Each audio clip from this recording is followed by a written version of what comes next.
Hey, what's going on, YouTube? It's the brain of the mainframe here, Nile Scala, with an Frank amazing guest co-host tonight, joining me for an amazing show, episode number 104. Mr. Frank, how we doing, buddy? Good. I am really excited for tonight's guest. Between everybody that doesn't know behind the scenes, Niall and I were talking about this for 2 weeks, I'd say. About 2-3 weeks, yeah. Yeah. So, once saw that Aurora was popping up, and I said we got to bring her back, and Niall agreed, and she reached out. Well, the weird thing is you're like, hey, Yeah. Sorah has this thing coming out and this and that. We got to bring her back. And I was like, yeah, we should. And then all of a sudden I was like, hang on, I just got a message from her. And it was like, hey, we're going to be launching, we should, let's come back on. So it was like, wow, this is perfect timing. Yeah. And we saw a little bit of this at Baltimore. She had something posted up for Aurora.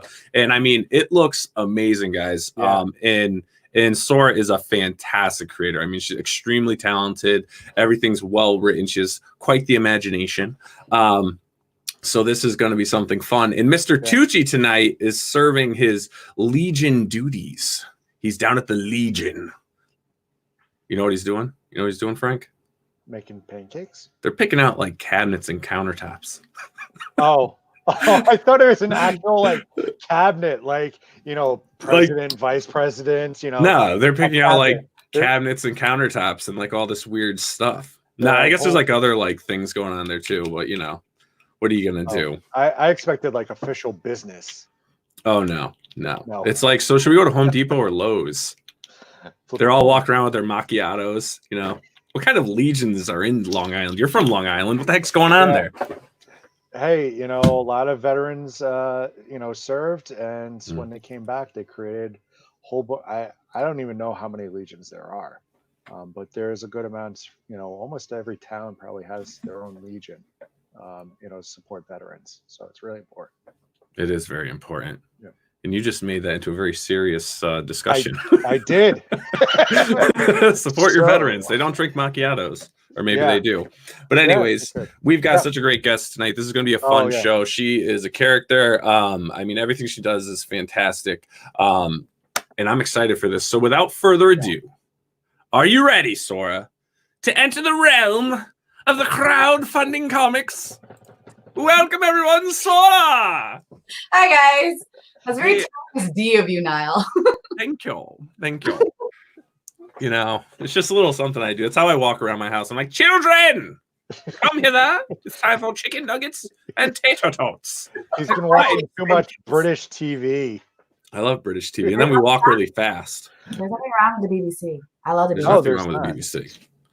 BBC, you know me. So, Sorah, how have you been? Busy. Yeah. Stressed, but in a good way. But, very busy. I work too much in a good way, but I work too much. Well, you can't go wrong with that. And you just got back from C2E2, right? Yes.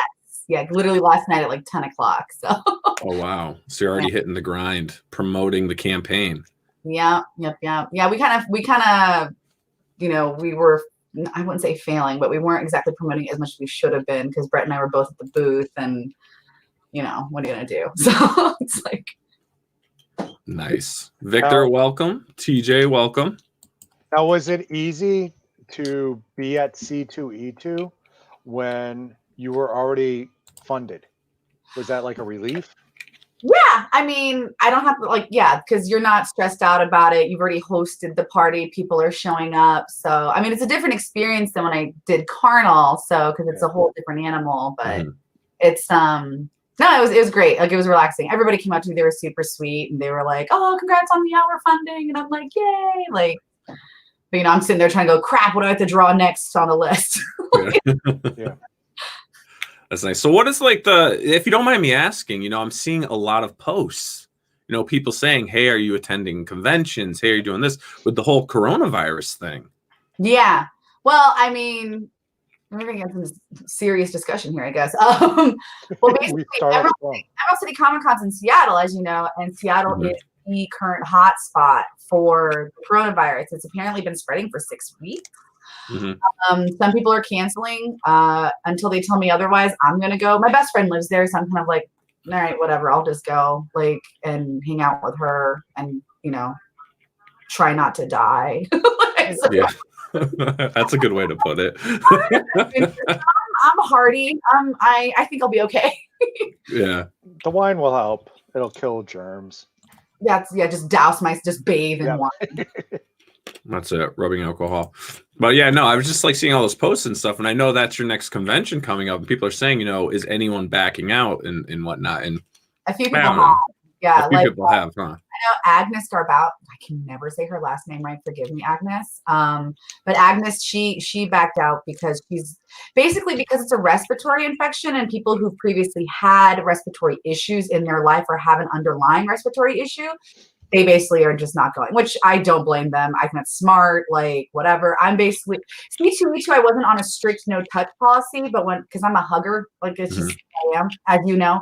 But I will be going on a no pepper cuddles and no Sorah hugs policy. Like it's going to be elbow action and Purell. You should have like a sign at your table. Yeah, I already talked about it. Yeah, and I kind of made the dark joke about offering sketches on face masks that got on Bleeding Cool, which I was like, well, fuck. Oh, that got on Bleeding Cool? Oh my God. Oh, wow. My most famous quote, I'm fucked. No, there's nothing wrong with that. Did Richard Johnson write that or someone else? I think it was Richard. It was Richard. Yeah, we had him on the show once. That was fun. I mean, I know a lot of people give him a lot of crap because he's, the gossipy side of things. But I've had interactions with him, and I actually don't mind him. I think that he has his values that he believes in, and that he thinks that information should flow freely. So I don't want to poke the bear, but at the same time, I understand why he does what he does. Yeah, he's a journalist, He's just putting the news out there and stuff he's getting, and the inside sources he has are pretty trustworthy for the most part. But anywho, well, let's get right to topic. I mean, so you've got a new campaign out, Aurora, which looks absolutely, I mean, it's amazing. I mean, like I told you, I've gone through the campaign, I've looked at everything, and then I was like, oh, you know what? I got to check the video because as some of the viewers know, I'll jump into things. I'm like, hey, let's play the video. And it'll be like 13 minutes and I stop it. I'm like, no, we're not doing that. That doesn't make sense. But this does. This is amazing. So tell us a bit about Aurora. So Aurora is an idea that I wanted to do. It's kind of a historical and political what if story. Basically, the premise is like, what would have happened to our history and current and a little bit in the future time had we not dropped the atom bombs? Like, had we never developed it, there was no Manhattan Project, and instead superheroes, or how we call them, are Mithras. Mithras basically became the ultimate deterrent for war. And so for example, slight spoiler alert, instead of a Cold War, there was the Mithra Cold War, where countries basically built up their arsenal of heroes as a way in lieu of nukes. And now in the story itself lands you in 2040, which is weird because it's only 20 years from now, but lands you in 2040 in this different reality, in this different future. It's still our Earth. It's still technically our reality, but it's a different history, different skew. And there's now one global government under the banner of the UN, and countries send basically, what's the word I'm looking for? Kind of like ambassador, like superhero ambassadors to the UN, and they form a team called the Keepers, and they're like peacekeepers essentially, and they go around and they are the police force for the UN. And but ultimately it comes down to a little bit of who's controlling the narrative of the reality in which we exist, what is actually happening versus what we're being told is happening. And so Aurora, as the newcomer, she comes in with all these ideals, all this preconceived notions of how the world functions, only to find that completely shattered. And is she willing to go against the grain, essentially, as the American? As the American. Of course. I was waiting for the flag to shoot out from behind you. And Brett with the trumpet. An eagle passes by. Exactly. So what inspired this story? Because I mean, I know like your first campaign was Carnal Confessions. And now you authoritarian regime. Yeah. And now you've got this story. I mean, you've got different things going on here. What inspired you to write this story? Well, basically for me, I grew up reading superhero comic books, mostly X-Men, mostly Avengers, and mostly Batman. But that was like when I was very, very young, and then I kind of fell out of it. But one of the things that I felt that was missing in all those stories was a note of compassion. It's one of the reasons that I love Captain America so much, because I feel out of all the books, Captain America really has that note where the character himself is so, the way I can describe as being pure, that you know, you are instinctually rooting for him. Even if you don't always agree with what he thinks or says, you're going to always instinctually root for him because he's doing the right thing, because it's the right thing to do. And so with that said, as a young woman reading these books, I felt that level of compassion wasn't communicated very well against a lot of the female characters. So for example, I love Captain Marvel, but I find that Captain Marvel, given her, and it makes total sense given her background, is that she leans more on the masculine side of things. Not to say that's bad, but I felt like I wanted to create a female lead that was a superhero, that had that compassion, had those values. At the same time, her strength doesn't necessarily come from her ability to kick your ass. Her strength comes from the strength of her heart and the strength of her morals and integrity, and she's willing to preach that and follow through with it. I would say that Sailor Moon, I know that may turn some people off, but bear with me. Sailor Moon, while cheesy, I love it. It's cheesy, but it's great. That definitely influenced me in this, and that because Sailor Moon, like Aurora, she's very, very powerful, but the core strength of who she is comes from the fact that she's full of love, and that she will ultimately always fall on that side of you know, violence is the absolute last resort. We don't want to do it, and like, I would rather solve this, you know, with love and compassion than with violence itself. So it's a celebration of femininity and feminine traits in a show of strength. If I just babbled, there you go. No, that makes perfect sense. And Victor Rodriguez says, you know, this story sounds amazing. Ah, thank you. Thank you, Victor. You'll have to stay tuned because, you know, shortly, you know, we're going to air the campaign video, and maybe you'll get the goose pimples like I did. There's 2 of them. Did you watch the second one? No, I only watched the first one. So there's the one at the very top of the campaign, and then if you go down into the story, there's actually the second one. Oh, then we're watching 2. The double feature, man. Yeah. Is this the, so you have like, so it's like a team, right? Yes. Oh yeah. So Aurora is I mean, I wanted to focus on her because she's my main character, but I mean, we take a lot of time to develop the other characters. I mean, this is the beginning, so it's not as, and it's 48 plus pages of story. So I think we unlocked the stretch goal. So we're looking at 51 plus pages of actual story now. And so hold on a second. I'm gonna have to say something. Hey, Brett. Yeah. I can hear myself. It's a little distracting. Right. Oh, because he's watching. Oh, okay. I'm like, I can't hear anything. Yeah, and I'm just like, I can hear it. It's kind of distracting. I can hear myself. I'm like losing track of my thoughts. Robert Willis. Yes, violence is cool. Well, absolutely, but it's like, you know, I mean, growing up for me, it's like I was always taught to never start the fight, but always finish it. And I kind of definitely put that attitude in here. So anyhow, I can't remember what we were talking about. I'm so sorry. I got totally distracted. Thanks, Brett. Jeez Louise. Brett's voted off the island. Brett is voted off the island. So we're talking about the team. That's right. I was talking about the team. So because it's the first story, we don't get to dive too far deep into everybody, but we give them enough juice to be able to flesh them out of who they are, how they function. And the next book, which is now guaranteed because it's been unlocked in the stretch goals, the next book is we get a lot more fleshed out because you were not having to do so much world building.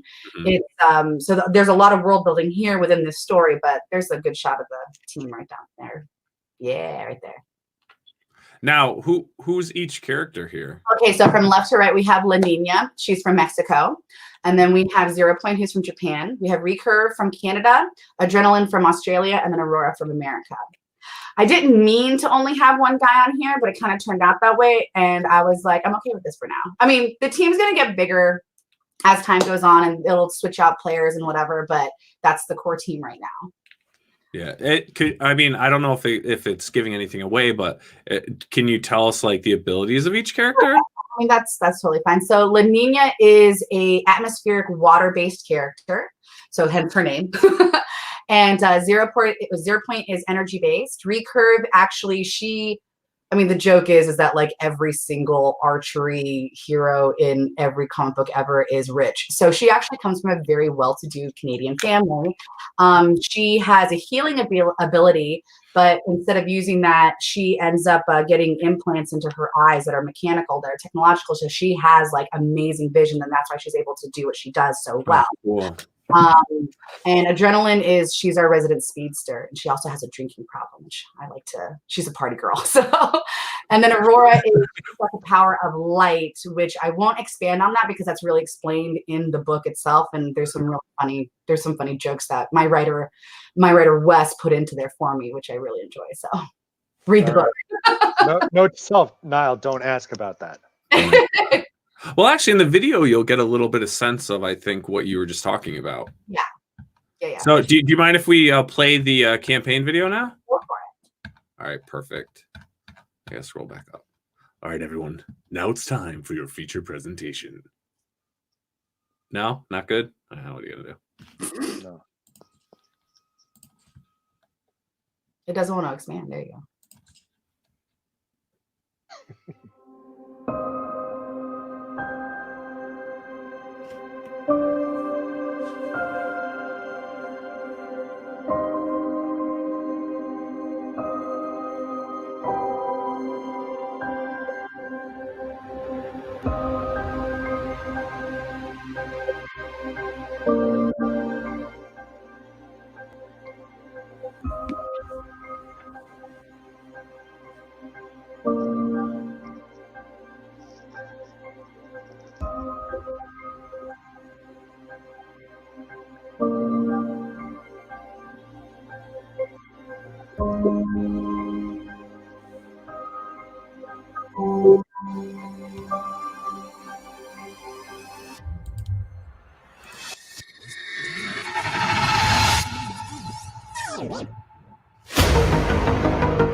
I don't know about you guys, but I want to save the world right now. Like, I am so pumped. I just want to put like a scene where you see me putting my gloves and stuff on and I just head out.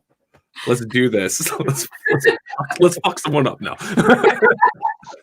I love that video. It's so cool. Yeah. Now it's just gonna listen to the music like on replay. It's gonna get the soundtrack. After the show, I'm gonna like play that again and then like practice my karate moves in the basement here with like my special superhero outfit that's yet to be revealed. But anywho, it's just underwear. Underoos. Just underoos. Underoos. So this is such a cool like. Are you building a universe? No comment. No comment. All right. I'm just doing Aurora. I mean, I had no idea like Carnal was such an interesting experiment, and it did bonkers. And so the question was whether or not, you know, we could pull it off also with just a book. And, you know, Carnal was kind of an easy sell for us because she's sexy and it's a villain. And like, you know, that's like, people are like, okay, fuck, let's do that.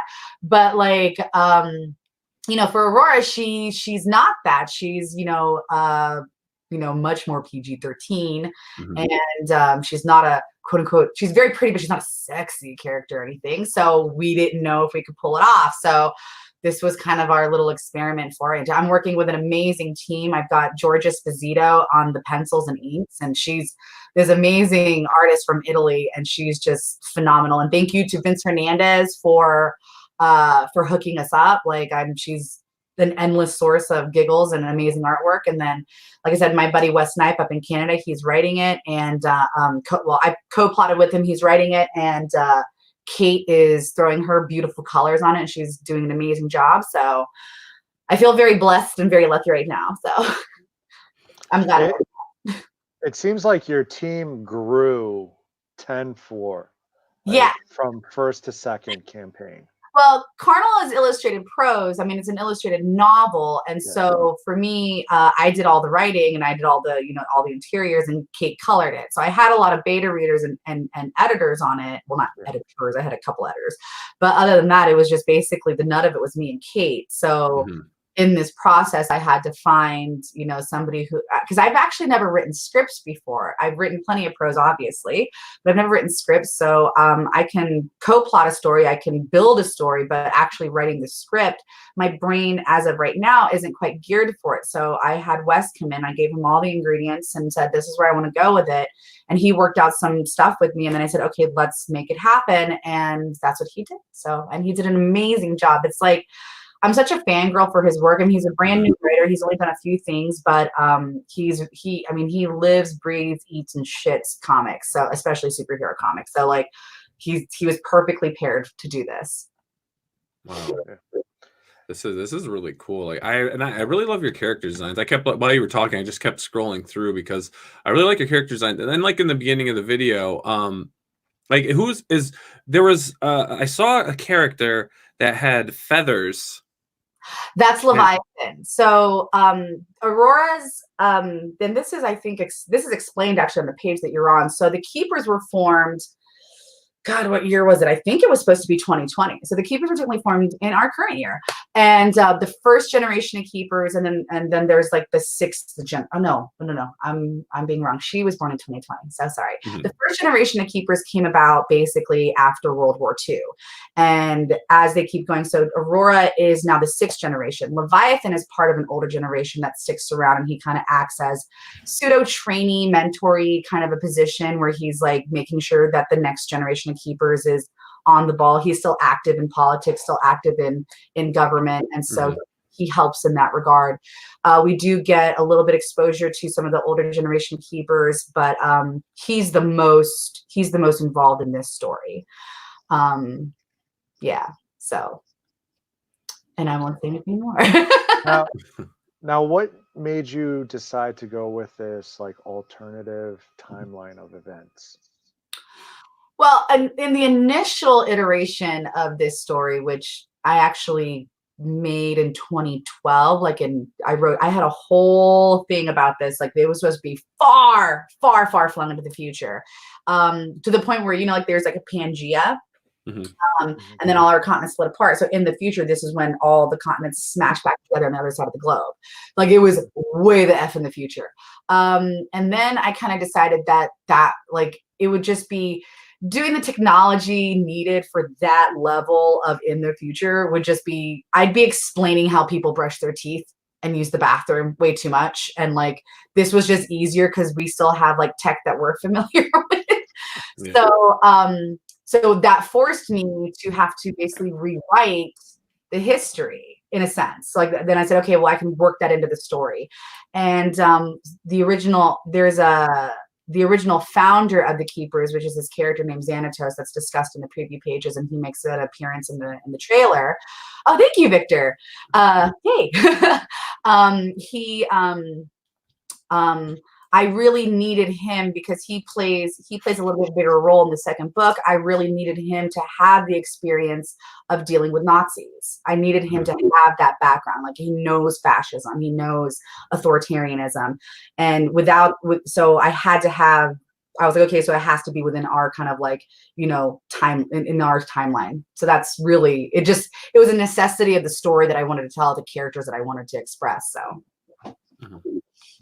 So tell us a bit about the actual campaign. Because I see you have different covers, you have other things that you're featuring in your campaign. You know, if you don't mind, you know, who did you have working on covers? You know, obviously we see that you're heading towards your 15. Actually, I'm just going to bounce back really quick. So you have 23 days left to go. You have 273 backers, and you've broken over 14,000. Yeah. Which is freaking fantastic. With 23 not only that, days but left. your second campaign. Correct. Yeah. In your second campaign. We see we've got some stretch goals unlocked. I was scrolling down, and I'm going to come down here because now this is kind of where we start the covers. You know, tell us a bit. Is this your cover? That's my cover. There's a funny story about that cover. When I first started doing it, I was actually on the phone with my colorist, Kate, and we were talking about it because obviously she was going to color it. And I was telling her about the actual story itself, and hilariously, we started talking about Sailor Moon because of the influence, and then we realized, oh, that's kind of similar to a Sailor Moon very iconic pose, and we didn't even realize it until I was way done with the cover. And so that's why I ended up getting Anna, and I'm gonna probably mispronounce her name, so forgive me, Anna Zhao, to do an actual Sailor Moon homage cover, because I said, fuck it, I'll just lean into it. Like, I don't even care. Like, whatever, deal with it. And I had her as a banner at New York Comic-Con last year, and somebody goes, oh, this is kind of Sailor Moon-y, and I was like, you know what? Sure, let's just go with it. Absolutely. So I'm okay with the comparison. I love the cover. Thank you. Yeah, I had this image stuck in my head for a bit, so I was like, okay, I'm just gonna go ahead and do it. Brett thinks I draw profiles very well, so he's like, do a profile. I will agree with Brett on that. You do draw profiles very well. Thank y'all. So, and then this is another cover here. That is Georgia Esposito's cover, that the lady from Italy. So, and Kate colored that one. That's really pretty. It came out really great, I think. And that is Sonia Mattis. She's such a find for me. I randomly followed her she did the really pretty ones on Carnal too, like the spacey ones. I found her on Instagram randomly, and I just followed her for like, I don't know, like 6-7 months. And then I just asked her, hey, would you be interested in doing a cover? And she's like, yeah. So she did that for Carnal. She did 2 for Carnal, 1 for Aurora. And I'm definitely going to be having her do more if she will do them. So. Oh, wow. So she's someone new you found when you were doing Carnal? She's actually done something for like Marvel or DC before, but she does her own thing. She's like a legit like artiste, you know, kind of a thing. Yeah. So I just followed her on Instagram, and I just sent her a message one day. I was like, hey, you want to do something? Like, are you interested? And she's like, sure. And I was like, yay. So, now, is this digital she did, or is this painted? I think this is, I actually have no idea. I don't know. She works in both mediums, so I have. Yeah, I mean, it looks painted. I mean, you can make that look digital as well. I mean, it is I love this cover. Yeah, it's gorgeous for sure. And the blanket. Now, I love the background on this one. I feel like it really speaks to you. Brings out, like it really speaks to me, like power. You know, like you're wiping the void of everything. You know, yes. Pure I love that. Just all light.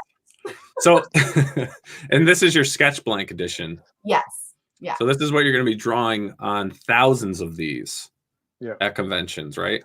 A big giant like bubble. My poor hand. Saying something. My poor hand. Yeah, just exactly. Just be like, there you go. Someone's gonna be so pissed. Like, what?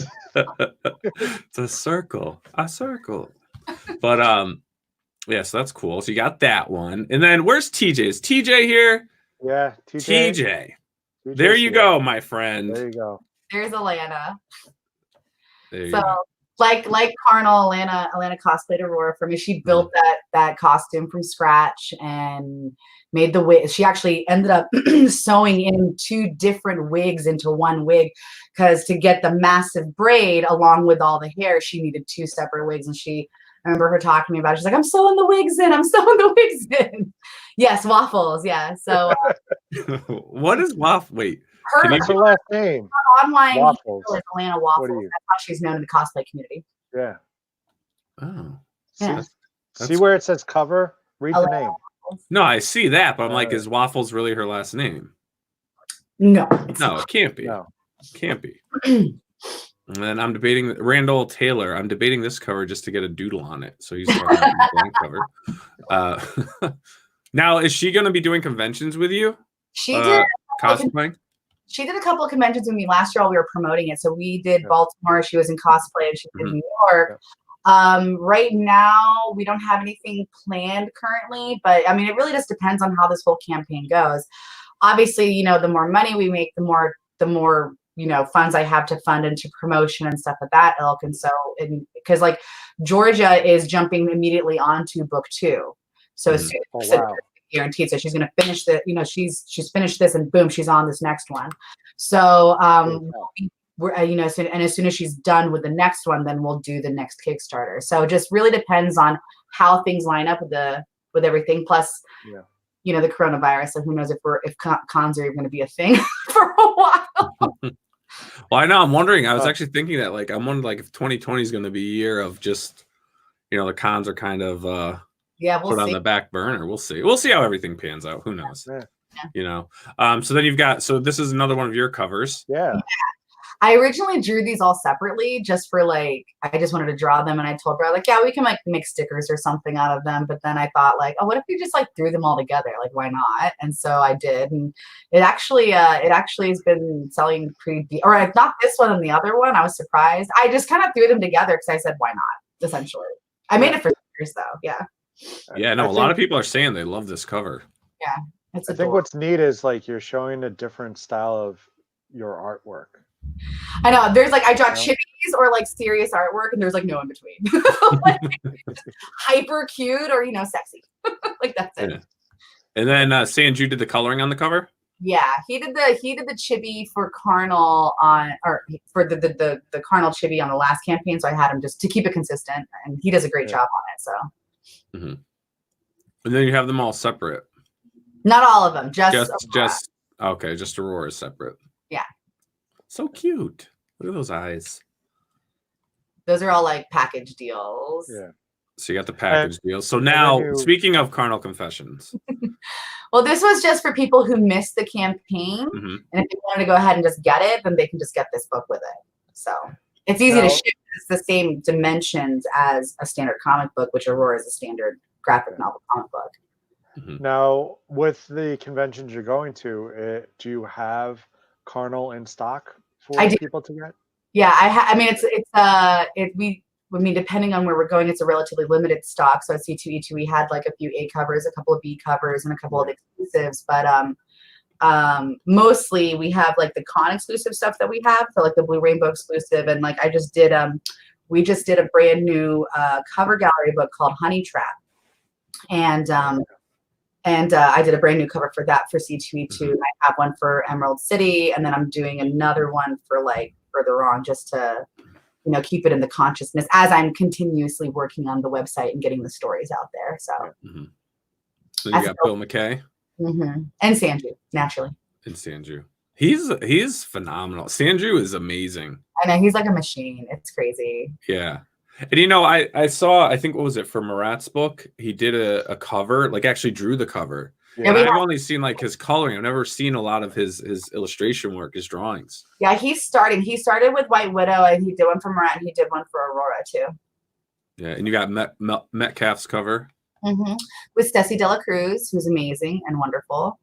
Oh, nice. I love Jason's stuff. He like really kind of like, you know, growing up in the 90s, like I love his style. Like it's almost like Jim Lee-ish. I know. Well, he definitely has that classic kind of like what I call the good side of Image classic look. Yeah, for sure.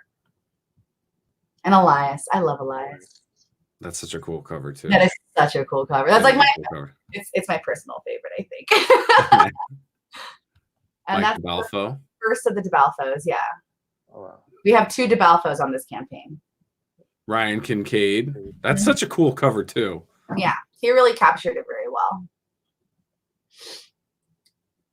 Our diplomatic bags. Diplomatic bags. What is this all about? These are the mystery bags. So basically you pay $50 and $50 plus shipping, I believe, and then you get the choice. Like there's different amounts of covers. Yeah, scroll down. There's different amounts of different covers that basically you can chase after. So we have Kylie Knight, Chrissy Zulo, Crease. There's Anna's, and then there's Sanju's, and then there's what I call the power cover. Ooh, that's really cool. Yeah, that's cool. Are you gonna have a print of that? I think so. Yeah, there's gonna be more stuff that we're gonna separate out. I think in the like the after stuff or whatever, but I don't know. That's up to Brett. Like that's badass right there. That's like she's like a bomb ready to blow right there. Yeah, I actually drew that literally for the sake of the video. When I was like creating my assets, I was like, I need to have this thing. So I drew that. I love that so much. Thank you. Yeah, thanks. I think that's my favorite. Oh, if I had to choose that and then like your initial cover, like your A cover. Thank you. So that is Kate's colors on top of Sonia's lines, since she did that with the Carnal, and this is going to be, I think this is the only chrome edition we have, because like the colors are so cool with the Aurora Borealis and like the different, like the inverse colors. So like it's going to look really cool when it's shiny. Yeah, those metal covers are neat. Which one's this? What do we got? I think that's just this is another metal edition. You have another metal edition? Yeah, the other one was chrome, which is okay. Chrome finish. These are the metal ones. Oh, nice. That's the other DeBalfo. Mm-hmm. Richard Ortiz. Richard Ortiz. That's kind of cool. That's kind of like a Batman vibe to it. Yeah. So you have so much. How do you manage this? Like, how do you manage all of these like amazing covers and prints and things? Like, I'm just so you guys know, if you can see, I'm only at the halfway point scrolling right now. Like, this is, how do you organize all this? I told you at the beginning I work too much. Like, I'm trying to find a better balance of like work and, trying to exist and live my life. Like, go to the gym and whatever. And there's 43 different options. Yeah, but some of them are combo stuff, so you can just I know. flash by them. Yeah, no, I'm just saying, like, how do you actually come about like putting this together? I'm sorry, what was that? This one's cool. So I did these, I call them the promo pieces. I did them specifically for the video, so I would have assets for the video to showcase these characters. Then I decided to finish them out, and so Kate and I did individual colors for each piece, and then we did a connecting. So these are 5 connecting covers. Oh, that's really cool. Yeah, of all the keepers. That's really cool. I like that. Thank you. Yeah, she wears white because she's so good at what she does. She doesn't need to blend in. Oh, nice. That's the rationale behind that. Hand-drawn remarks. Like, what do you do? Like, when you sit down and you're planning your campaign, I mean, how are you what do you do to come up with all your different pledge levels and packages and things like that? Well, a lot of it is not necessarily me. I will put my input in, but that is a lot of Brett.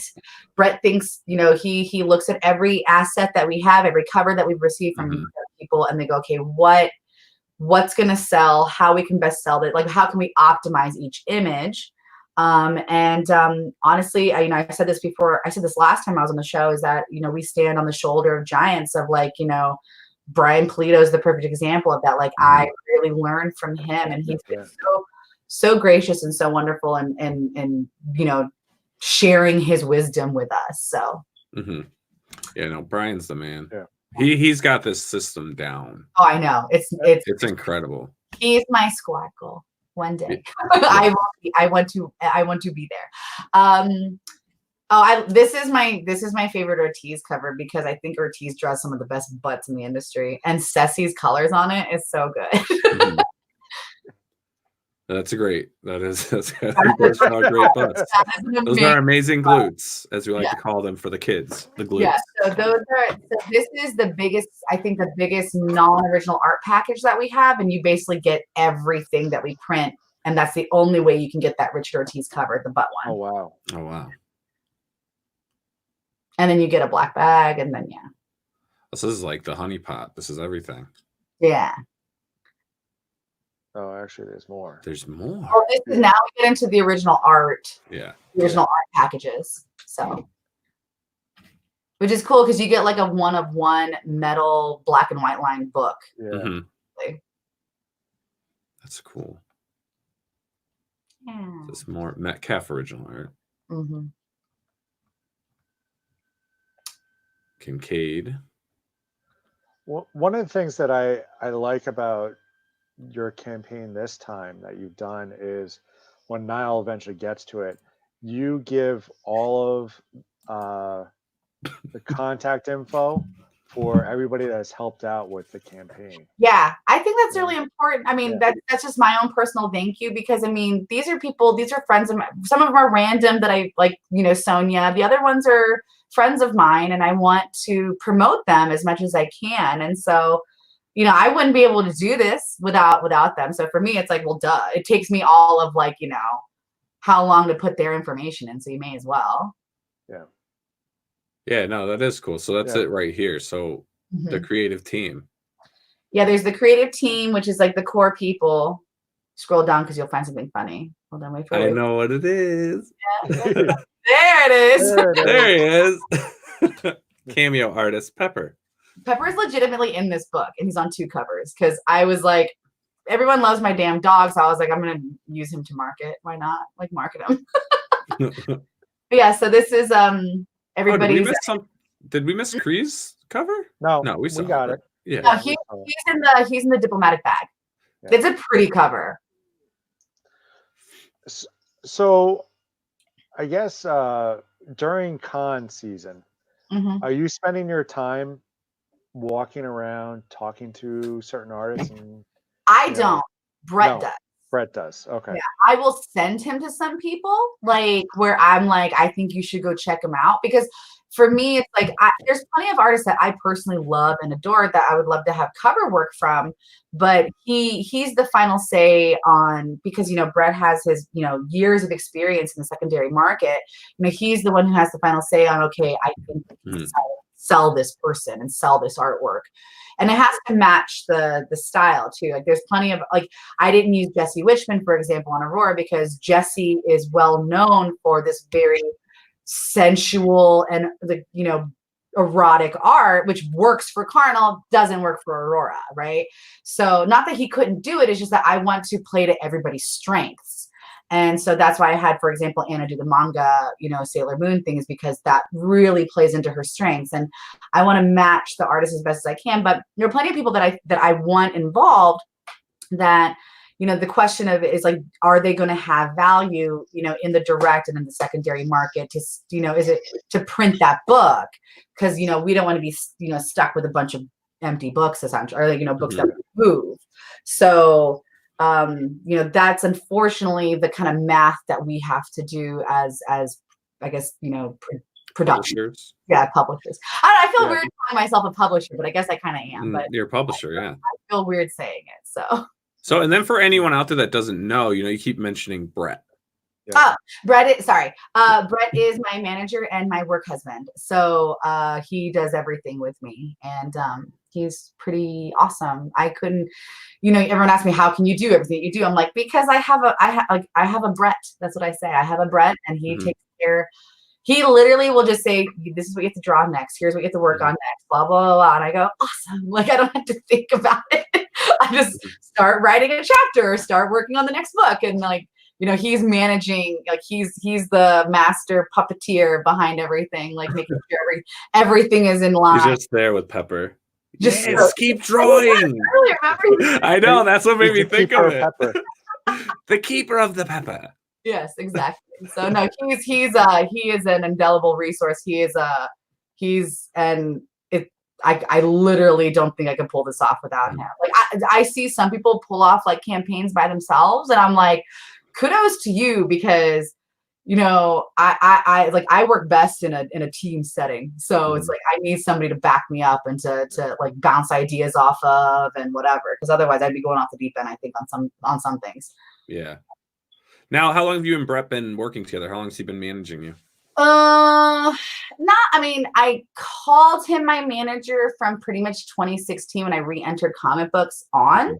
But he didn't full on start really managing me until about last year, because he was previously working for J. Scott Campbell and running his road show. And then when he decided to leave that, I said, okay, well, what do you want to do now? And I said, you got a couple options. Like, you can like basically go, all in with me, or, you can go pursue others, whatever. And he basically decided, he goes, I'm going to, invest the time and effort into you. Yo! Hey, Sorah, how are you, honey? I'm good. How are you? Oh, good. Just getting ready to work all night. What's happening? Sorry I missed it, guys. Okay. You sound so thrilled to be. He's like, I'm just work all night. That's the truth of it, though. We all work too much. Yes, we do. No, I had a prior engagement, so. Nile said you were buying cabinets. What? Is that what you said? Why is he You're picking out cabinets and countertops? Oh, yeah. We were. Yeah. What? We actually were. Look at my hat on. My hair. Yeah, put your hat on. Looks like you had a water balloon fight and your hair dried. Hang on, where's my hat? He's a hard worker. No, he's not. I just came upstairs and took my hat off. He takes 12-hour naps. Yeah, he's a good sleeper. No, I'm joking. He's not. Hang on. No, that dude's nonstop. I took a nap today to make sure that I was going to be okay to do this interview, because I was like, it's 9 o'clock. I'm an old lady.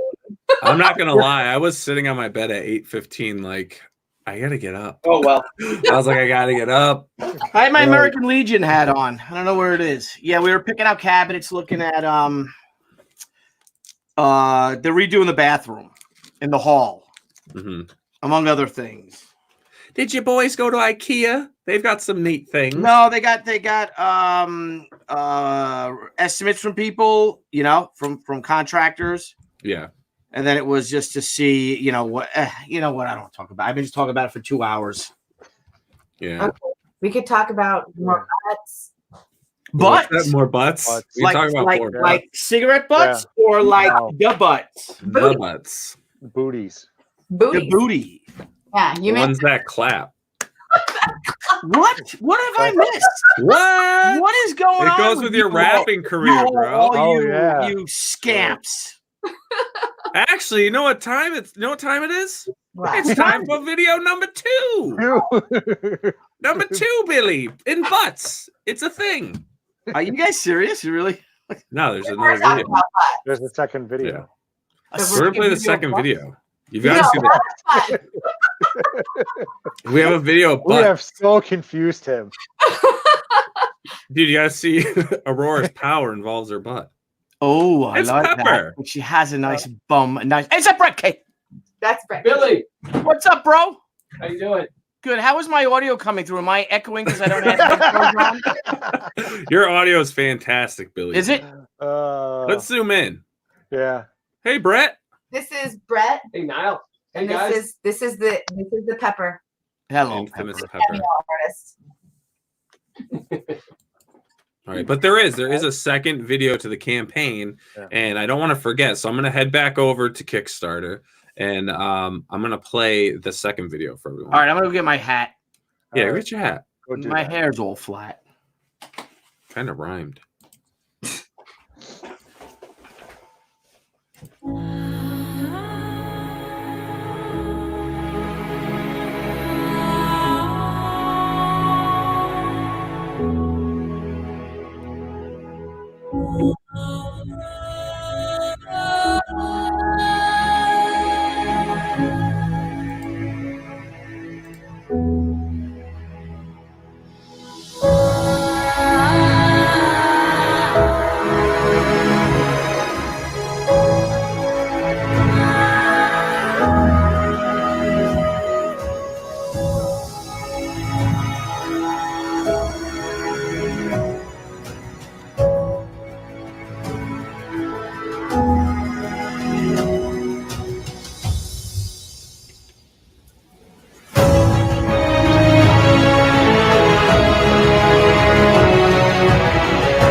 I'm feeling so many emotions right now. Your first video made me want to like beat the crap out of everybody in my superhero costume, just my underwear. And this one makes me want to hug. Like I want to hug someone. Yeah. So, well, Brett, like after I made the first video, Brett was like, "You have to make a second one." I was like, "Why?" He's like, "It needs to be like more tender." And I was like, "Okay." So more character oriented, like from her perspective. But because I was like, "Yeah, here's my epic trailer video." And he was like, "Yeah, do it on." Can I interject a little bit? I want you guys to know that Sorah that created and produced both of those videos from scratch. Like everything in there is hers except the music, which I paid for. No, it's the music selection is great. I mean, it really, the videos are good. And, you know, I'm not a huge fan of people explaining their book in the videos. Yeah. I like music. I like captions coming up. I like to see images. I like, you know, sometimes they'll animate their pages a little bit. You know, you can do that in Photoshop and stuff. Yeah. And, you know, that's what I like, you know. Scala, what do you mean, if I may? You don't like when people, so you don't like when people say, you know, I don't know. Stephen James, #1 is a story about blah, blah, blah, blah, blah. You don't like that? No, I'm not so much the, you know, giving the narrative. I enjoy just kind of like being immersed into the book. You know, like where they almost like take you on a journey into the book, like as a preview. Like you'll see like some people will, basically what Sorah did.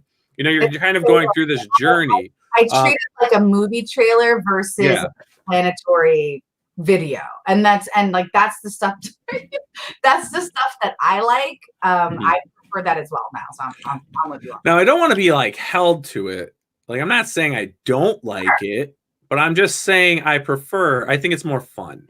You know. But some people like to just talk about their book. But there's also that good mix of like emerging, like what we do with your videos, Billy. Like you talk, but then we'll fade into like now you're bringing them on a journey into your story. Yeah, like 15, like maybe 15, 20 seconds and just give the pitch. Yes, yeah, exactly. Yeah, elevator pitch. Yeah. Like Brian Polito's really good at that because he's like, you know, Maleficent decimation is about. I don't know what this means. You know what I mean? Blah blah blah blah blah blah. And the evil villain so and so, and a new character comes in, and he's done in like 20 seconds, and it's perfect. You know what I mean? Mm-hmm. I know, I'm good at that. I think it's Shore, not Shoe. Oh, his post. What do I? Scala looks like kind of like a sailor who just got shoe leave. What? Shoe leave. What does that mean, Blevins? What are you talking about? Blevins is drunk again. He's drunk on the power. Drunk on the power. So, Billy, thanks for joining us. Yeah, I'm sorry. Like I said, I'll tell you guys. Remember on our first episode with Sorah, and you forgot what time it was on, and we had to push the show back an hour? Is that true? Yeah. Why did I forget the time? Did we move the time? Was it the because we started doing them at like 8, right? And then we're like, we're gonna bump it back to 9, and hers was the first show to be a 9 o'clock show. Okay. And like you logged on, you're like, hey, what's up, guys? We're like, oh, about to go live. We're like, what? I got a shower. I gotta do my hair. And Sorah she had her makeup all done. I'm sorry, guys. Please don't take it personally, Sorah. I have the first Tuesday of every month is my American Legion posts officers meeting, and I'm an officer. I am not judging you at all, and I know I'm not taking it personally. You're fine. Please don't. Yeah, I've been doing this for like 6 years, so. I know, it's awesome. That takes priority. This is just me talking about my silly comic book. Yeah, but it's fun though doing that. Sometimes we get, you know, the meetings are you know, it's meetings. It's kind of, you know, it's just a public service thing you do. Yeah, no, it's awesome. So So how is this campaign going compared to your first one? Oh, don't ask me that. Okay, so like second question, no comment. Everyone's been so congratulatory to me, and I'm very thankful, and I'm really excited, and everything's going in his head as is to be expected for this. He's like, okay, this is like we're like on the ball of where I thought this was going to be, which is good. But in my head, I can't help but compare. Because again, Carnal was a totally different beast, and she was a gamble in her own right, but she's, you know, sexy and alluring, and she's a villain. So and on top of that, I had a year's worth of content I had been putting out for free for everyone. So like there was a lot more of a rush to get to that end story and to back the project. So this one was not as fast, and I mean, fingers crossed, it'd be awesome if we hit the same number that we did with Carnal. I don't foresee that happening, but we're in a really healthy stride right now, so I'm very happy. But in my head, I'm like irrationally going, she's not as strong as Carnal. Like, what's happening? But I'm like, she's a brand new character. I can't compare the two. Like, it's apples and oranges. I mean, they're still fruit, but it's apples and oranges. So yeah, I know. I mean, the rate you have going is it's good. Like, yeah, like you said, you've got a steady. Yeah, it's like weirdly steady. Like there was the initial rush, and then it's just been like everyone's just kind of like do. And we did it right before C2E2 as well, which like we needed to get it out, but like because there was just no way we would have gone to C2E2 and then been able to do it. It happened. Sorry. now I want to get emotional again, and I do. I intentionally chose like music to mess with you guys. Just tearing up. I want to get emotional wreck right now. What did you do? Wine. Thanks a lot, Brett. He needs his Ben and Jerry's. Just eat. No, my new thing is green tea ice cream. Yeah. Ooh, that's good though. I house pints of that. I wish they would come in like a half gallon. Have you had mochi ice cream? Yeah? Yeah, it's good. That is good. Yeah. And now my thing is the matcha green tea. I don't like Macho Man green. It's got to be ice. That's what I hear every time I hear it. It's got to be iced. You hear Well, Macho Man? What'd you say? I'd have to say, look at both Sorah and Brett. You guys look great. You guys do not look like you just came back from a comic book convention. Oh my god, Billy. They do have a glow to them, huh? Right? They look great. You guys really look great. You look healthy. Let's zoom in again. And Brett and Pepper. And Pepper. Pepper. Well, of course. Look at Pepper's a dream. Brett and Pepper are well groomed. Look at that. Yes. That beard is epic. I wish I could grow a beard like Brett. I can't do that. I wish I could grow a beard like you, Nile. I can't even grow a beard. Really? Oh yeah, I see my. I don't know if you can see. Zoom in on Billy now. Yeah. All right, we're gonna zoom in on Billy. Oh yeah, sure. Zoom on me. Hang on. Enhance. Enhance. So if you see a little bit of that, I shaved. I think Saturday. Wow. Friday night. I can't grow. I thought like all white guys end up growing beards. I thought that was like a thing. No, that's a myth for white guys. Yeah, I think like Well, here's it. Want to hear a really crazy story? Well, we make it clap. Make the clap. We make it clap. No, we don't make it clap. That. We get the clap. No. Well, listen. Want to hear a crazy story? Want to hear a real crazy World War II story? Okay. When the Americans were fighting the Japanese in World War II, and they were in Burma and they were in South China and stuff like that, the Japanese actually conscripted a lot of Chinese, right? To by force to fight for them. Blevins. And I know Blevins. So what they do is they would capture them, and they put them in the little cell or the hole or something for a day. Okay. Right. And the ones that had a beard, they knew they were Japanese. And the ones that didn't were Chinese, and they'd let the Chinese go. And the Japanese, they'd bring them to a prison camp or kill them or whatever. Because Japanese are by nature they grow beards very fast. Yeah, because they have the bloodline from because I don't know if you, I'm sure you know this, Billy, but they're in God, what's that called? Misaka? Whatever. The very, very north. Yeah, Hokkaido, the Anu. Yeah, it's like a whole. It's like the actual native Japanese. Yeah, is God. It's not. It's almost like like the ancient bloodline is much hairier. It's more like Russian influenced. Yeah, yep. Because Japan served as the Chinese and Korean Australia. Like we literally sent, like, we don't want you anymore, go away, and we sent them to Japan. So then they interbred with the indigenous. That's the word for it. Yep. The indigenous people. Yeah, the Anu. Yep. Yeah, and then they're much hairier. Yeah, yeah, that's why they're a lot hairier than if you look at, I mean, all the people that came, even the American Indian. You know what I mean? Like the majority of Asia, the Anu are up there, and I guess you're right because they're like so close to Russia. They probably bred with the Russians, 10,000 years ago or something, and that's why that. So that's an interesting story. Yeah. Actually, can Native Americans grow beards? Not really. You don't. No. Billy. Yes. Speaking of Japan, congratulations on your Kickstarter. Oh yeah. We're trying. We are trying. So it must take you back 20 years or so, doesn't it? Oh yeah, and it makes me think, what the hell did I stop doing it in the first place? But you get burnt out, right? Sorah, right? You keep doing the same. I did it for 10 years. That's all we did. And you just get burnt out doing the same thing, and you want to try new stuff, and you didn't think and I got to be honest with you, I wasn't sure that people would still be around, that'd be waiting, but they were, Brett, I was. They were waiting. It was unbelievable. I mean, like I said, brings a tear to your eye. It really does. Yeah, well, congratulations. You deserve Thank you. Yeah, we're about to send we're about to send, not the first batch, the second batch, another 15 pages to the colorist, Brian Miller. Probably Friday I'll send it because I got to do all the notes and everything. But it's looking great. Book's looking great. Problem is, as you might know, with our printing, is now we're scrambling to find a North American printer. How big's your book?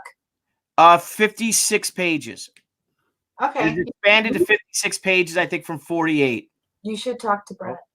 Because we were using, Debbie knows who we were using, but whoever it was over there, and in China. It's once they even get started again in China, it's going to be so backlogged. So we have to scramble. It's going to cost us extra money, but we had used a North American printer for Zombie Sama, but there was a lot of miscommunication, and they screwed up our variant covers. Like they made way more of one variant cover than, say, the Indiegogo cover. That's exactly what it was. So the Indiegogo cover, we were shorted the Indiegogo cover by like 125. So we had to print them.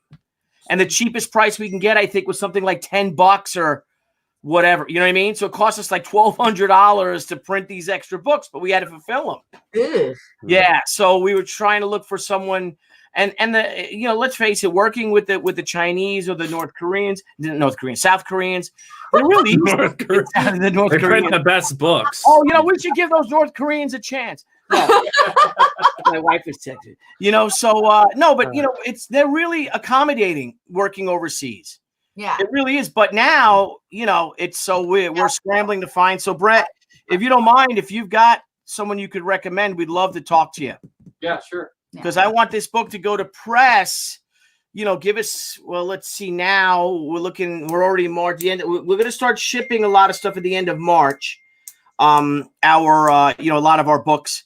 And then in April, we're going to finish, we'll be fulfilling. We have 2,600 backers. So we'll be fulfilling March, April. March, April, probably into May. But we're getting all set up to do it. It's I pledged 1,000 times. $1. Yeah, I pledged 1,000 times. Thank you, Nile. We're best friends. And you guys get 1,000 of those black line. The Amazing Spider-Man 300 homage edition, which coming tomorrow. So we'll start bagging and boarding those bad boys and getting them together. Our mystery packs. Do you guys do mystery packs? Yeah, we do. Oh, I find it so exciting. Yeah. You know what I mean? So we got the bags are being manufactured, and I think that's in China. Oh, geez. I think those are being done in China, too. No one does bags locally? Talk to Brett. Brett, I'm dead serious, all right? I'll text you tomorrow, pal. If you don't hear from me by, lunchtime, text me. Say, Tucci, what's up? I will do that. Brett's Billy's Deb. Yeah, or maybe Deb. You and Deb should talk, because you guys are the smart ones out of, me, you, and Deb. See, that's what I was saying. Is that Brett's he takes care of all the other stuff. Brett would take care of everything. Brett would take care of dinners and stuff, right? Yeah. Wait, am I? Niles Are you my Brett? Brett, Frank? I think Frank's my Brett. You are Nile Brett. Oh my gosh! I think I am. I did want to mention, by the way, that we're going to run this campaign, and we still have how many days left? 23 days. No, that's cool. Brett and I talked about it, and we were going to take Aurora, since we couldn't do it for Carnal just because it was just such a blowout. We're going to take Aurora to Indiegogo afterwards. Oh, nice. Very cool. Are you going to go in demand, do the transfer from Kickstarter, or are you going to do a whole new campaign? Not really sure yet, but we'll definitely have some surprises for Indiegogo people. Right, we're going to have special stuff for Indiegogo. Yeah. Okay. Well, if you want to talk about it off the air, let me know, Brett. I will. I have some ideas based off of. Well, really, I could just tell you some of the feedback that a lot of people have said about transitioning from Kickstarters to Indiegogos and stuff. I would love to do that. Yeah. Get the information. We don't have to talk about it now, though. We can go back to talk about nuts. Yeah. But Aurora. yeah. And Aurora. What video number 2? So where are you now? Let me ask you a question. So you did mention something that Aurora is going to go into book 2, or you're already starting book 2. Yeah, it's already been plotted. It's currently getting written, which will take not too long because Wes is pretty fast. And then as soon as that's ready, then Georgia's boom kicked into that. Beat up my desk here. Yeah, don't do that. Yeah, so that one will be going into production hot off the tails of this. So. Oh wow. And you're gonna go.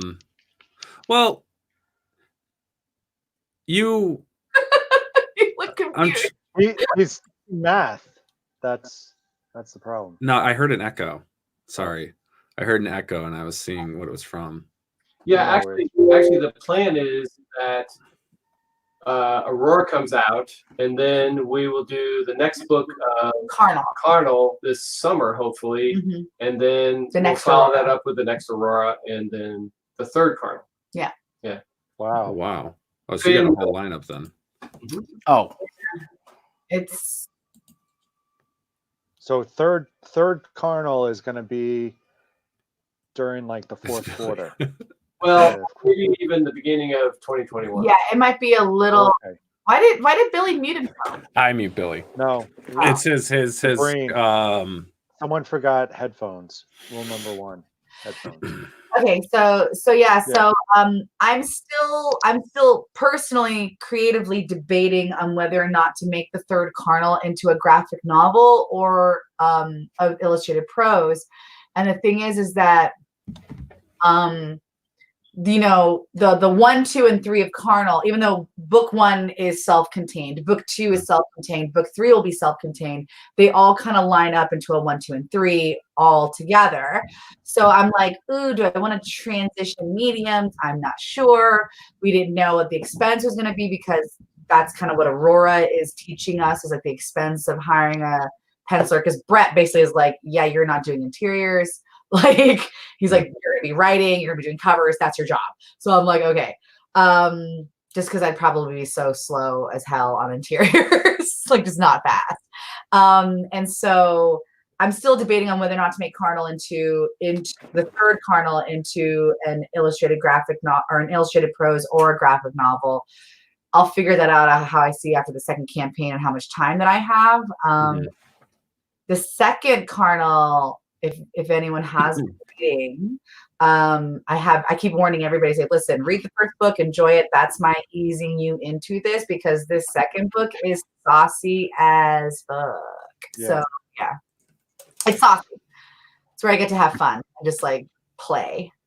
I think you teased that in a post that you had. Yeah, I teased a rough little thing. I actually drew that. That's an interior page for not this coming chapter, but for 2 chapters from now. I got so into it. I was like, I'm just gonna do this artwork right now. I don't even care. I'm just gonna draw it. It's gonna come. I'm gonna do it.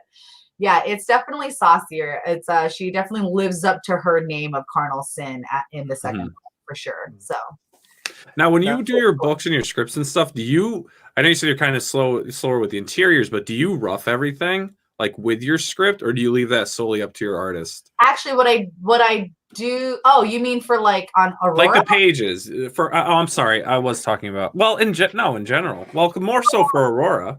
Well, for Aurora, I actually don't give Georgia anything other than the script. I do give her references for things because there might be a language, a little bit of language, not barrier. I mean, she's Italian, so it's like I have to. If she may not know, like I will read through Wes's script and how he has scripted it, like the descriptive art direction. And if I think like this is ambiguous, she may not know what this means. I will then go in and give reference and whatever to help her along. For Carnal, I have my beta readers read through the chapter, and then each individual reader picks out the scene that they like best, and whichever scene gets the most votes, I will draw. So cool. So I don't actually map it out in advance. I have a vague idea of things that they're gonna want to see. Like sometimes I'll pre-think that, but otherwise it's up to them. My beta readers get to choose what artwork is seen. So that's cool. How many beta readers do you have? Less than 6. Let's see.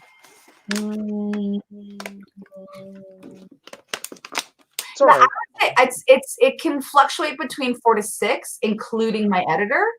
But she's like the last line. Like I send it all to the beta readers first. They give me the feedback. I make corrections, and then I send it to my editor. And then she comes back and says, "Okay, this is what needs to be fixed." Blah blah blah. And then I post it. So that's how you do it. So how do you choose your beta readers? They are my friends. Friends who are dependent as hell. Right. Just ask, Frank. Just ask. You want to be a beta reader? No. The reason actually, Frank could be a master beta reader. That would work for some of the chapters, though. No, because she's bringing up something that we've never really discussed before. What? Like, no one has really talked about beta readers in our 103 shows. Yeah, what is that? I don't even know what that is. What is that? Well, it's more commonly used for novels and prose writing, which is what Carnal is right now. Is that so basically when you write you can do it by chapter, which is what I do, or you can do it by entire books, which I've done for my friends before. So it's people whose opinions you trust, who you know you can depend on, and when you're done with your very raw, ugly, rough draft of a book that you're not like sold on yet, you're not committed to yet, you send it to your beta readers. They're the first people to look at it, and they read through it and they give you their feedback, and then from there you move on and you actually culminate all their comments and rework it creatively, and then you send it to your editor. And actually even then a lot of times you can go back to your beta reader, say here's what I actually sent after the editor's seen it, and tell me how you feel. And they're supposed to read it from kind of a pure standpoint, like outside of it. But because they're your friends, because you trust their acumen, because you trust their skills or expertise or whatever, they're going to be able to give you some really solid feedback. So beta readers are for what Carnal is very good, because you have this story in your head for so long.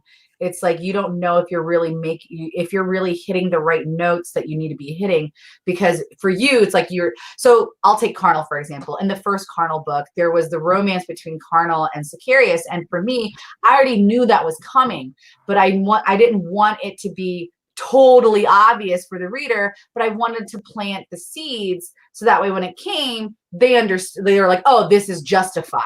But because the romance was already in my head, I had no idea if I was doing it justice. So my beta readers were coming in going, okay, this is great. I can see this. I ship these two, blah, blah, blah, blah. So when it came to it, I felt like it wasn't just like shoved in there for, kicks and shits and giggles. So.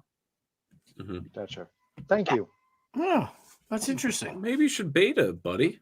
Maybe you should get a beta crew going. Yeah. Billy. It's fun. They also feel very special, and you give a little shout out at the end of the book, and they're like, yeah. So that's cool. Are you a beta, Brett? One of the readers? Not really. I'm a alpha reader. There you go. Oh. That's the answer I was looking for, buddy. Boom. Boom. Do you though, like when you work on the story stuff, like Brett, I'm sure you're going through a lot of stuff with her. I mean, do you guys collaborate all on any of the character development? Yeah. Well, Yeah, to some extent. I mean, it's really Sorah's creation, and she's had a lot of this stuff in her head for quite a long time. So all I'm really doing is I'm the the wall that gets bounced off of, and so and my input's relatively minor, but it's really just to when you've got it all in your head, sometimes that head takes over. So you really need to throw it out there at somebody and get some some is raw this legit? feedback, Yeah, is this? Am I crazy? Yeah, exactly. So actually, I mean, Brett's the whole reason I decided to him serving in that capacity is the reason I decided to do this, is because I just thought about it and I said I really want to do something for myself. Like, I love working on other people's stuff, but like I really want to develop my own thing, and I have all these stories. And so he and I were down in Virginia one winter, and we were sitting at a Starbucks, and I said, well, out of all the characters that I have, Carnal is probably like the easiest one for me to sell. I think she'd be a great flagship. And he's like, okay. And I walked him through like all of it. And I mean, I still have that like little notepad piece of paper where I was like, okay, and this happens, and then maybe this happens. And we must have sat at Starbucks for like a few hours. Yeah, just like bashing out the basic gist of what I want to do, not even like the details. And then he was like, I think you should really do this. And he's like, okay, now go. Basically, so I said, okay, I'll go. I think the other thing that's interesting is that you've got Carnal and you've got Aurora, and Sorah probably has at least 3 other just massive projects in her head that she's at some point is going to come out too. Yes. So if these are successful and in the fan base builds, those are all down the line. So, so exciting things, really. Yeah, a lot. So that brings up another good point, is how many issues do you see for Carnal? Is it different for Aurora? I mean, you've talked about 3 so far. Well, I know that for Carnal, after the 3, because again, that kind of ties into a little arc. Yeah. That will be its own contained, what I call a prequel. Okay. For Carnal, because the actual story that I have for Carnal is the motion comic. It actually it won't start until after book 3 for Carnal. Okay. So at that point, then I will absolutely transition Carnal into comic book form.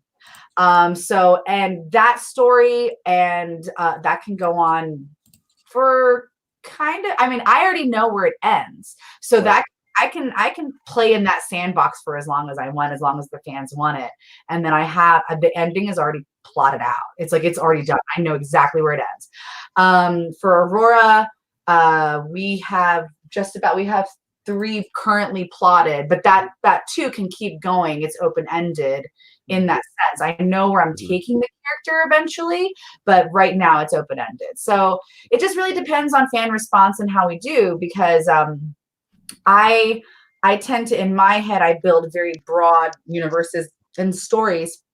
And so, I'm just not like a one and done kind of a thing. Like I have to, it's like I want to keep going back and like really expanding on it. And like Kylie's commenting on here, and I've told her like a lot of things, where stories are going. And she's like, how the hell do you keep all this in your head? And I'm like, I don't know. Like, I really don't. I just do. Like, because it's a lot. It's a pretty expansive, for both Carnal and Aurora. They're pretty expansive, and I somehow have managed to take the time to at least get the bullet points down. But like I do my best writing when I'm driving and listening to music. It's weird. Yeah.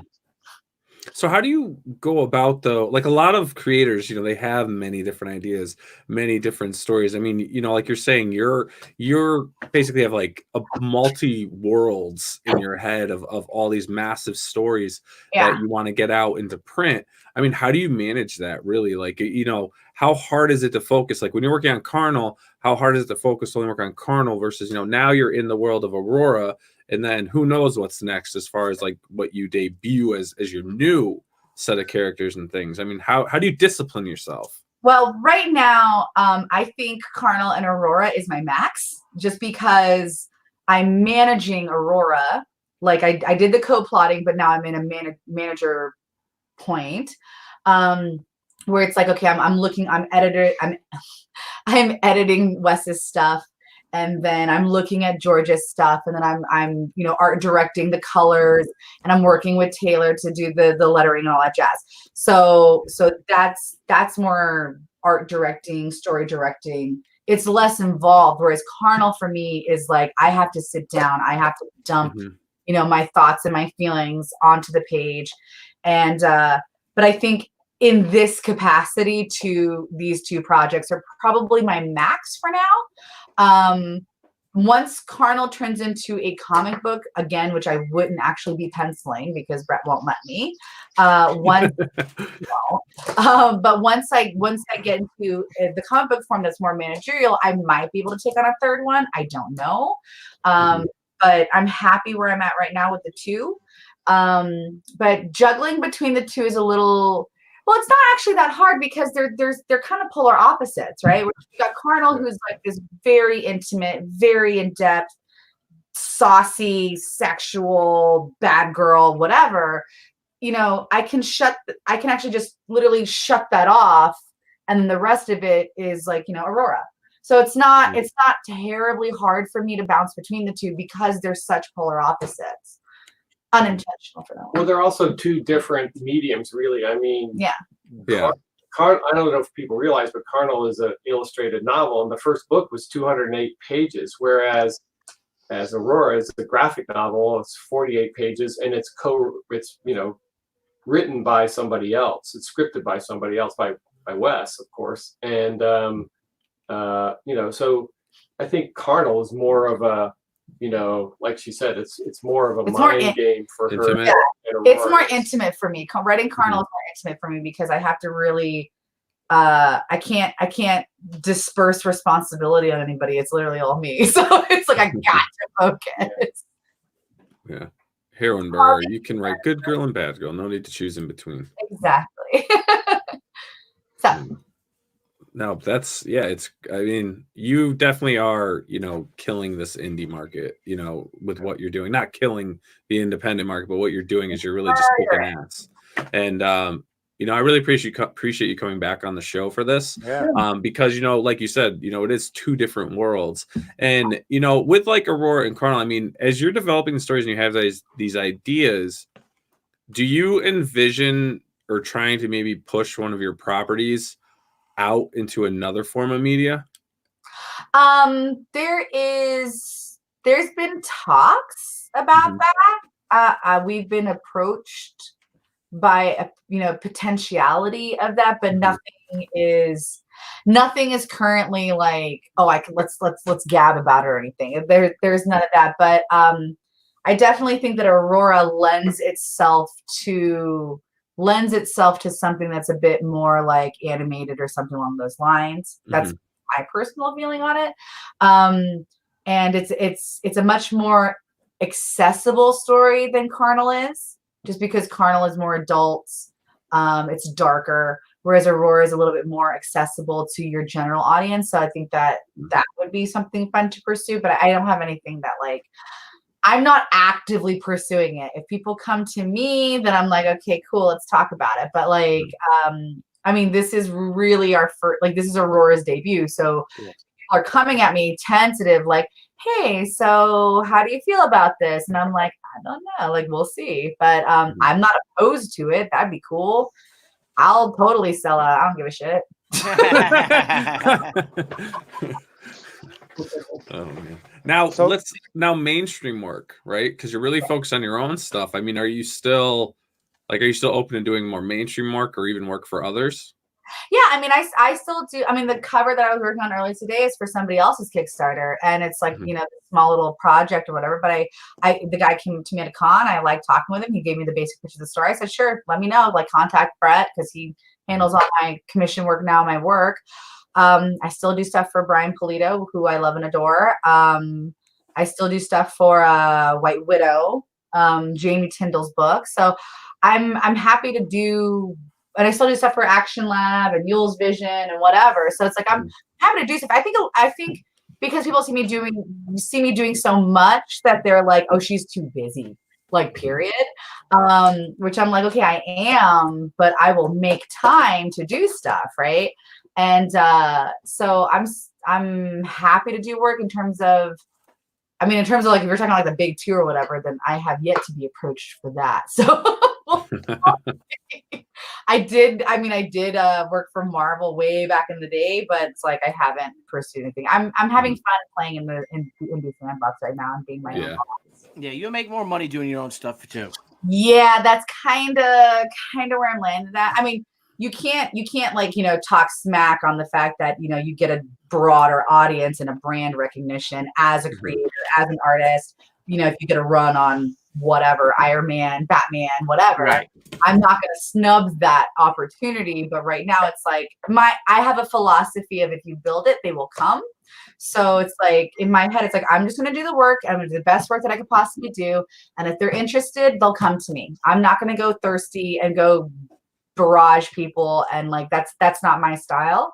It makes me uncomfortable. It probably makes them uncomfortable. Because in my head, I'm like, if they wanted to work with me, they'd come talk to me. So I'm not going to put them in an awkward position to be like, cool, Sorah. Like, I would rather they be hungry for me than the other way around. Yeah. That makes perfect sense. No, so then again, it's 10:30 now, so we're gonna start wrapping this up. Again, thank you so much for coming on. We appreciate everything you do. We love having you on. You're a blast to hang out with at conventions. Yes. And you are so great to your fans. Yeah, you really are. Yep. So if you guys haven't, if you're a fan of hers and you haven't yet to meet her in person, if you do see her at a convention, there's just the whole booth is great. Brett's great. Sorah's great. I mean, they'll talk to you, chat, anything. You have Pepper's there. Pepper's fantastic. You guys really, truly are a class act, and what you're putting out there is amazing. And, we wish you guys the best, and we will continue to keep pushing Aurora through our channels. Through Twitter, Facebook, Instagram, we'll keep pushing people to check this out because it really does look amazing. Like, and I asked the media thing because, I'm sitting here and I keep looking up at the images and stuff, and like I could actually see live action, right? So it's like, it's cool, and not too many books really do that for me. Yeah. There's very few books that I'll look at and be like I really envision like a live action show of this, and I think with some of the things that are coming out, this is like the perfect fit for it. But I'm definitely going to back this because I really want to read this. I want to see it. I love the artwork. I love the concept of it. I like having, I like the female team. I really do. And I like the way you've done it. With the one actual dude. Yeah. With the one dude. But one dude for women. But like, I think you're doing it in a way that for superhero fans like myself, it's not like, oh, it's a female team. Like, yeah, like it's like I said, I don't push that. Like, that's a huge thing for me. I was on the panel I was on with Billy in Baltimore. My whole thing is that diversity is not a story. So for me, it's like I'm not going to use my own diversity. I'm not going to use my character's diversity to sell a story because the story should stand on its own fucking 2 feet. Yeah. You can always have it part of it. That's totally fine. I love that and I encourage that, and I'm 100% obviously for it. Because it is you. It is you too. So you just be you. Yeah. Sure, but at the same time, it's like I don't want my success to depend on something that I can't fucking control. And it's like, that's why it's like, I don't want to be judged, quote unquote, as a woman. I don't want to be judged as a minority woman or anything along those lines. So when it came to injecting diversity into my story, I said, well, it already makes sense to do that because it's contextual to the story. So other than that, I don't advertise it, and I'm not going to advertise it because it's like, oh yeah, no, I will. Is he hot? About that. I'm the queen of beefcake. You're good on that. Beefcake. No, so the diversity aspect of that is like, it's not my style. I would rather do than to. It's like show, don't talk, right? So I'm going to show. I'm not going to talk about it. Yeah. Word up. Nice. In reply to a comment, yes, we will be at Three Rivers. Yes. Okay, perfect. Aaronburg. Oh, that makes more sense now. Yeah, it does. What other shows will you guys be at? If we cover this, I apologize, but I'm just curious. Okay. No, we haven't yet. No. Emerald City Comic Con and then Fan Expo Dallas, assuming that all these still go. Where's the con schedule? Well, it's in the other. Okay, it's Fan Expo Dallas, and then MegaCon. Oh, there's a possibility of WonderCon. That's a huge question mark. MegaCon, and then it would be WonderCon, then MegaCon, I think, and then Tidewater. Yep. Tidewater, which is in Virginia. Yeah. Three Rivers in Pittsburgh. SuperCon in Florida, Miami. Yep. Maybe AwesomeCon somewhere around there. That's possibly still Heroes. And possibly later Heroes. in the season, it's Cincinnati, DragonCon in New York. Oh, I'm supposed to be going to DragonCon, so that's good. Really? Yeah. I was asked. I haven't heard from them yet, though. But I was at a panel. I think they're finalizing their guest list. They told us and said that they could be announcing some stuff shortly. So. Oh, okay, yeah, because you get worried. Not worried. I don't care. It'd be fun to go. No, but they came up and they invited us. We're like, oh my god, we'd love to. We had so much fun. So I'll be hitting that. And then New York too, of course, obviously. Do you do New York? Yeah. Yeah, you do New York. Yeah. Well, I have a booth up in the small press in the publishers. Mm-hmm. So we're thinking this year that Blue Rainbow Books will have the booth upstairs and I'll be down in Arts Alley. I think that's what we're gonna try to do, but I don't know. I might be upstairs. It just depends. Oh, nice. Yeah, and to TJ, no, we won't be in Baltimore this year. We were in Baltimore the last 2 years. So we're gonna take a little break. People probably get a little tired of it, so we'll stay away for a year, and then. But that's a great show. We love that show. Yeah, Baltimore's a great show. We look forward to going back. I just don't want to oversaturate the market with my ass. That's good to switch it up though. That's a smart move. You know, it keeps the fans hungry. You know. Yeah. Like, I didn't see him this year, and then when you do come the next year, it's like, oh, great, she's gonna be there. Yeah. Well, there's so many conventions now that and good conventions that it's almost impossible to do a lot of conventions and still do what Sorah does. I mean, creating books and getting them published and going through Kickstarters and then trying to do a bunch of conventions is really, really tough. Yeah, he says this as he has signed me up for a crap ton of conventions this year. Sounds like my wife. Super, to me. Super casual. Hi, Deborah. She's not here. She's here? Oh my God, scared me. I won't sign you up for conventions, Nile. Thanks. You're welcome. Yeah, I did a great show in Miami this past weekend. The Miami Con, it's called. But I got to tell you, we came home Monday night, real late, super late. I think we landed around 11:30 p.m. And I literally didn't really get to work until Thursday. It just gets so. Yeah, it's exhausting. It really is, and you don't want to talk, but there's things to do, and you just want to take a nap or something. It's. Thank you, Eddie. Nap today. Thank you, Eddie. Thank you, Eddie. Yeah, Trailer sold me, just backed. Good luck. Thank you. Yes, he did. I just saw the ticker go up. Nice. Yeah, I literally took a nap today, but I didn't have a voice this morning. I sounded like Kathleen Turner and Scarlett Johansson. I was very breathy. I was like, oh, hello, what's going on? I talked all weekend at the con. So, but it's tiring. I think a lot of people don't understand that for us behind the table, you have to be on the whole time, not just during the con hours. It's the after con hours. Yeah. Where you're talking to the creators and talking to editors and whatever. Is that, you're basically on from the moment that you walk out of your hotel room until you go back into your hotel room to go to sleep, and that's it can be very exhausting. Like indeed, spiritually, physically, mentally exhausting. Yeah, absolutely. Yeah. So, all right. I know you got a boogie. Yeah, no. So thank you again so much for coming on. Like I said, keep us in the loop with anything you have going on. If you guys ever want to come back on the show to discuss anything, you guys are always welcome on the show. And I know I owe you a cover. Sorry. Let me just get I would have put you on the Aurora cover, but that's okay. You got time for Carnival. Yeah, okay. You know that. We'll catch up. All right. Thank you, Brett. And then before we go, just a reminder for everyone. So this Thursday, we have Larry Hama on the show. We'll be on at 9 p.m. Eastern time, 6 p.m. Pacific with the legendary Larry Hama. Is it Hama or Hama? I don't know. Everyone always said Hama. Scala, but it's Scala for your last name, right? Yeah, that's Scala. That's an excellent question. Scala. I've heard Hama. So I'd find out before you interview. Oh, I'll ask him right before. He intimidates me. He intimidates me. He intimidates me. He intimidates everybody.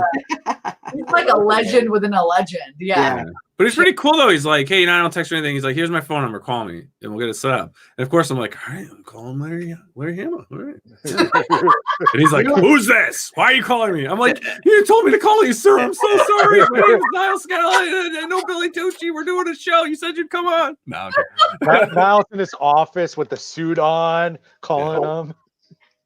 Super professional, even though he yeah, I'm like all dressed up, combed my hair, or whatever hairs I have, all to the side, pasted, little banaka. Do they still sell that stuff? Yeah, I haven't heard about banaka in like a decade. How do you know what banaka is?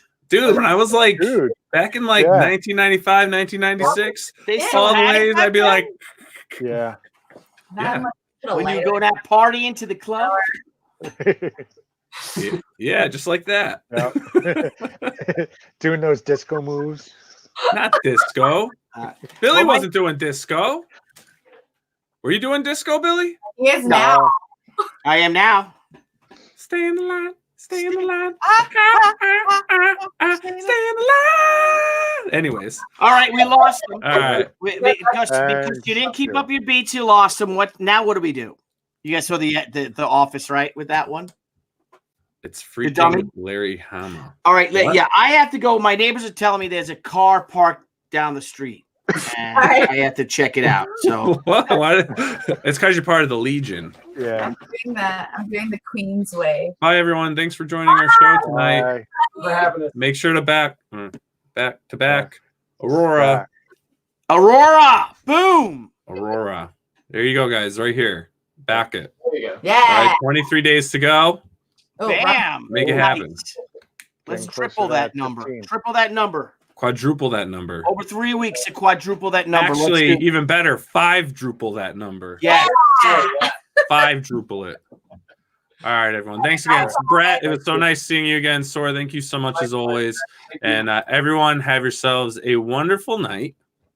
And we will see you Thursday with Larry Hama. Yeah, I think it is Hama. I think it probably is Hama. That makes sense.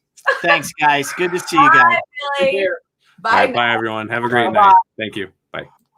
Hey guys, thanks again for tuning into Crowdfunding Comics. We look forward to hanging out with all of our crowdfunding fans every time we go live. And don't forget to click the link below and subscribe to our channel. And there's a little bell. You may want to hit that too. This way you get all the great notifications when we go live and when we upload some awesome content.